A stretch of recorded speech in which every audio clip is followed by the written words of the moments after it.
Nabadde ndaba interview mu eya Shera Gashumba. You know, like me, I'm so critical. Ebiseera ebisinga tera nnyo okwetegereza ebintu, then I analyze. Shera Gashumba yagambye nti omukwano gwe ne Godsplan tamanyi gye gugenda, naye era ng'agamba nti tegulina nnyo ky'amanyi, tewali future nnyo. Yakyogedde, I think, let me give these guys kambawe kumanyi batali bange bano. Nabadde ndaba show ya Urban TV. Yes, I want to be honest to you guys. Sagala nnyo kwefulambo ate buli kimu nzaaba akimanyi. Nabadde ndaba show ya Urban TV, waliwo omwana abadde amonitoringa, waliwo obuwala obukola akawungezi kusanga 11, then babadde bakola reply okugundi ya Ramiti Mouse. Obukyalo bamulese bulungi ne bamubuuza wagwani biki ebikolo ne Rickman, n'agamba nti Rickman abadde ngawo era nga naye omukwano gwe ne bamubuuza ku mukwano bwe guyimiridde, n'agamba nti omukwano tegulina nnyo future wabula nyumirwa bulamu. Now waliwo as usual amawulire gavaayo galaga nga mukyala mukulu amanyikiddwa nga Shera Gashumba yasobola okuba nti abeera mu relationship n'ayendanga ku Godsplan n'omuvubuka ono. Ajjukira omuvubuka ono ava mu famire y'omupiira ekyasinza amaanyi mu Uganda era nga balina sente pitirivu ddala. Omuvubuka ono Rickman muyimbi nekirala alina kye bayita ready passport, asobola okuba nti atambula ensi yonna. Omuvubuka ono alinamu ku kasente. Kitegeeza okuba nti oba oli amawulire gavaayo galaga nti Shera Gashumba avaayo abadde agenda mu maaso n'okwenda ku Godsplan n'omuvubuka ono kumala ebbanga pitirivu nnyo. Jjukira omuvubuka ono yalina girlfriend bamuyita Itania Forever Life Over Party. Itania abatamumanyi akolera mu churches, ababeera mu churches eventics, ababeera nnyo mu baras bamulaba. Ate omukyalo oyo Itania akola ku NTV, yes, dance party show mpola mpola. Now yagenda mu maaso n'okuba nti oba oliawo amunyagako, but still mu kwagala Godsplan Shera Gashumba yagendanga mu maaso still n'okwenda ku Godsplan ng'agenda mu basajja ab'enjawulo, okwali ne musajja waffe amanyikiddwa nga Grenade Official, nga ebiseera ebisinga omuwala yali alina high sex libido, tyagala nnyo ebintu by'okwegatta ennyo. So n'olwekyo kantu kali kamutakula ebiseera ebisinga n'asalawo okuba nti afuna abantu ab'enjawulo. Then olwaleero bwina avuddeyo ng'agamba nti obwenzi bwa Shera Gashumba bwali busobola kuba nti mumukkiriza kuba nti awangala na musajja amanyikiddwa nga Godsplan, naye kennyini yakyegoyogeredde olunaku lwaleero ng'agamba nti ye obulamu bwe it is a body, agenda kwegaba paka ng'afunye ekyayagala.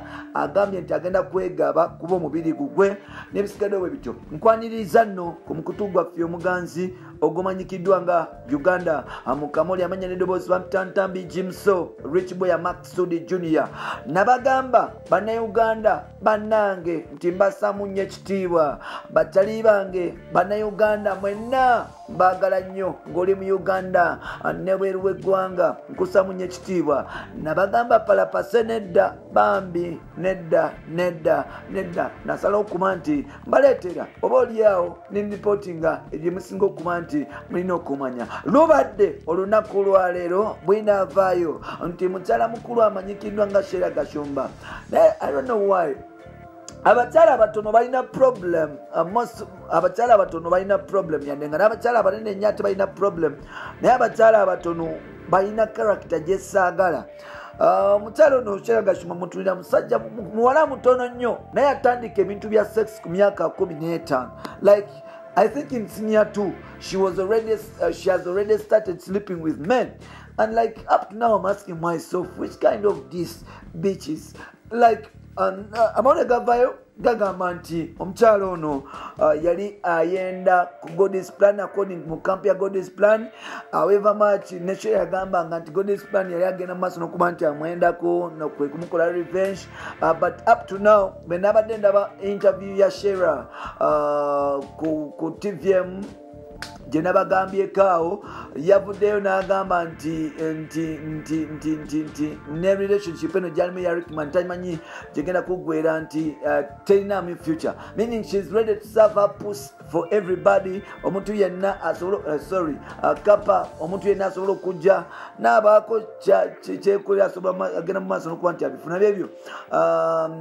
Tunaddamu omulundi omulala bampita Rich Boya Ntambi Jimson atalina tabu talina nsanga agenda mu maaso n'okuba nti yeeyagala Uganda yaffe nga oli mulamu tejja kusanga mu keesi ogambe mbu yammwe so n'olwekyo buli kyokola kola nga weegendereza bw'ofuna emaali empya ngenda kusaba muganda wange genda mu maaso n'okuba nti oyambala n'ekirala tonywa n'ovuga weegendereze ebyobufuzi tokkiriza kuba nti bakusaddaka n'okukosa ensobi n'ekirala ngenda kusaba obeere musajja ali careful baako nekyogatta ku mikwano gyo bakyaliibo n'ab'enjawulo sabanga nnyo Mukama Katonda asobole okuba nti akulaga ekkubo akutambuze obeere mukkakkamu osobole okutuuka gy'olaga amalala bw'ogafuna tosobola kugenda mu maaso amalala gakulembera ekigo bangi betulabye n'amalala abaagenda nga batubulako so n'olwekyo weewalanga nnyo amalala n'okuba nti empisa z'omu bantu kintu kikulu nnyo be humble olwo nno ensi esobola okuba nti ekutambulira bulungi bampita Rich Boya nzikiriza nve wano twegweko omulundi omulala bye bye